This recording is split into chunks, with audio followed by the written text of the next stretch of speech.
वचन की पुकार मनुष्य जीवन फलवंत हो एपिसोड 2 में आपका स्वागत है। इब्रानियों की पुस्तक अध्याय 4 उसका 12 और 13 वचन पढ़ करके आज के वचन से हम आशीष प्राप्त करें, क्योंकि परमेश्वर का वचन जीवित, प्रबल और हर एक दो धारी तलवार से बहुत चौका है और प्राण और आत्मा को और गांठ गांठ को, गुद्दे गुद्दे को अलग करके आर पार चेतता और मन की भावना और विचारों को जांचता है। सृष्टि की कोई वस्तु उससे छिपी नहीं है, वरन जिससे हमें काम है उसकी आंखों के सामने सब वस्तुएं खुली और प्रकट है। प्रियो, आज का वचन हमें एक ऐसे व्यक्तित्व में लेके जाता है कि वो वचन जीवित है, वचन पवित्र है, वचन कार्यों को अंजाम देता है और वचन परमेश्वर की समानता में है। हम परमेश्वर पिता को, पुत्र को, पवित्र आत्मा को और वचन को और मनुष्य को, ये बड़े व्यक्तित्व इस सृष्टि में 5 बड़े व्यक्तित्वों में से वचन एक बड़े व्यक्तित्व में उभरता है। हम इस वचन को देखते हैं कि ये वचन कैसा है। तो इब्रानियों की पुस्तक 4 उसका 12 बताता है कि परमेश्वर का वचन जीवित है, प्रबल है और 2 धारी तलवार से बहुत चौका है। यह एक ऐसे हथियार के रूप में यहाँ दर्शाया गया है जो किसी काम को अंजाम देने के लिए उपयोग किया जाता है।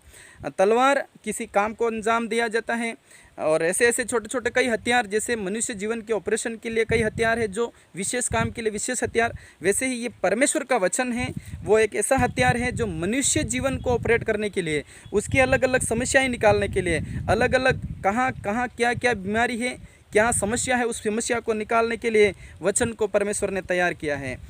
और यह परमेश्वर अपने साथ में रखता है और जहाँ कहीं भी ये हथियार पहुँचता है, परमेश्वर का वचन जाता है, आता है, वहाँ बदलाव होता है। और यहाँ पर वचन के व्यक्तित्व को बताया कि ये वचन जीवित है, प्रबल है, मतलब वचन किसी काम को करे बिना लौटता नहीं, वो उस परमेश्वर के उद्देश्य को पूरा करता है। और 2 धारी तलवार से बहुत चौका है, मतलब ये हथियार उपयोग हुआ मतलब बदलाव होना तय है। और यह एक हथियार किन बातों को ऑपरेट करता है, यहाँ पर हम देखेंगे। यह प्राण और आत्मा को यह ऑपरेट करना, यह शल्य क्रिया करना शुरू करता है प्राण से। प्राण हमारे शरीर में है, प्राण को कौन सा हथियार चेक करता है या कौन सा हथियार नया बनाता है। कोई इस दुनिया में हथियार नहीं है, लेकिन परमेश्वर ने अपने वचन को ठहराया है कि वो प्राण को शुद्ध कर दे। दूसरा नंबर का बात आती है आत्मा। आत्मा को भी जांचता है, आत्मा को भी परखता है, आत्मा को नया करता है, उसके दुष्टता को दूर करके, पाप क्षमा करके पवित्र करता है। इसके बाद में शरीर की बातें यहाँ पर लिख गई है। गांठ गांठ, गुद्दे गुद्दे को अलग अलग करके आर पार छेदता है। गांठ गांठ और गुद्दा गुद्दा, ये शरीर के अलग अलग हिस्से के पोर्शन के बारे में बताया जाता है। परमेश्वर इन शरीर के हिस्सों को भी पवित्र करने के लिए, चंगाई करने के लिए अपने वचन को आज्ञा कर रखा है। प्रियो, हम परमेश्वर का धन्यवाद करें। परमेश्वर किस तरह से कार्य करने वाला परमेश्वर है। उसने हमेशा से ही सही बातों को किया है। वचन को सृष्टि में 6 दिन वचन उपयोग करके परमेश्वर ने सृष्टि बनाई है और इसी वचन के द्वारा परमेश्वर ने कार्यों का अंजाम दिया है और ये सब कुछ उसने तय करके हमें बताया। पर आज ये वचन किस काम को पूरा करने के लिए इस पृथ्वी के ऊपर है।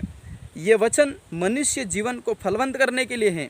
वचन पुकार पुकार करके एक ही बात कहता है, मनुष्य जीवन फलवंत हो जाए, उसके सारी चीज़ें परमेश्वर वारिश बना दे, परमेश्वर की बनाई हुई सारी वस्तुओं में परमेश्वर हमें आशीषित ठहरा दे।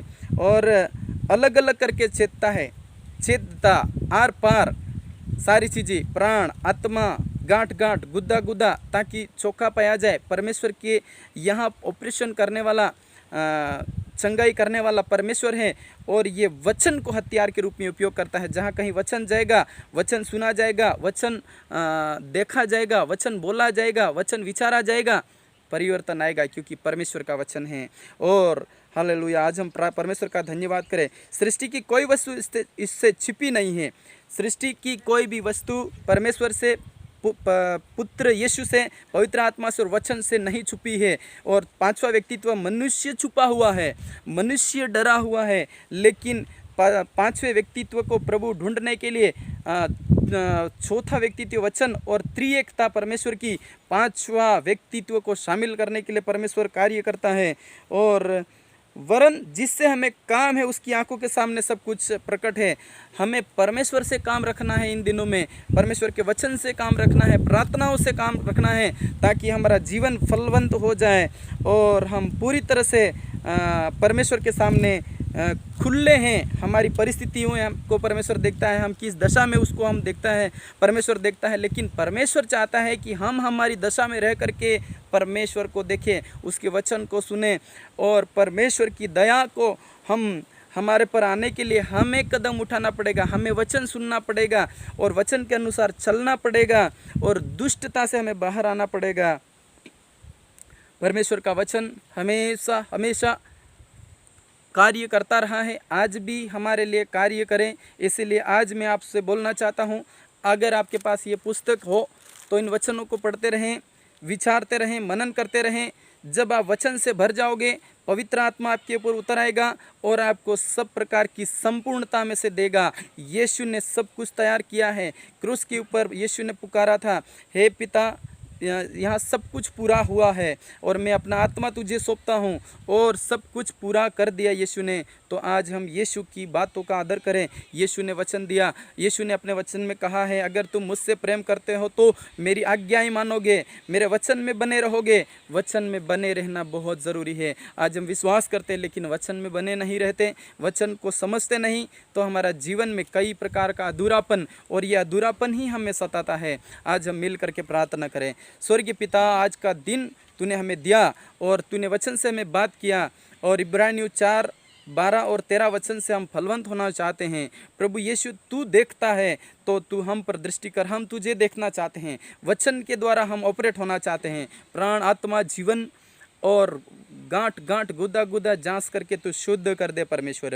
आज के वचन को सुनने वालों को प्रभु आप आशीष करना, अपने वचन से भरना, अपने पवित्र आत्मा से भरना, और ऐसे दुख की घड़ी में, हालेलुया, संकट के समय में तुझे, तेरी दया उनके ऊपर उतरने के लिए हम प्रार्थना करते हैं। प्रभु यीशु, आप वास्तव में आदर के योग्य हैं। पिता, पुत्र, पवित्र आत्मा, त्रिएक सामर्थ्य वचन, कदम उठाने वाला, हालेलुया, दुनिया को नया करने वाला, हमें भी नया करके तेरे साथ में शामिल कर लीजिए प्रभु।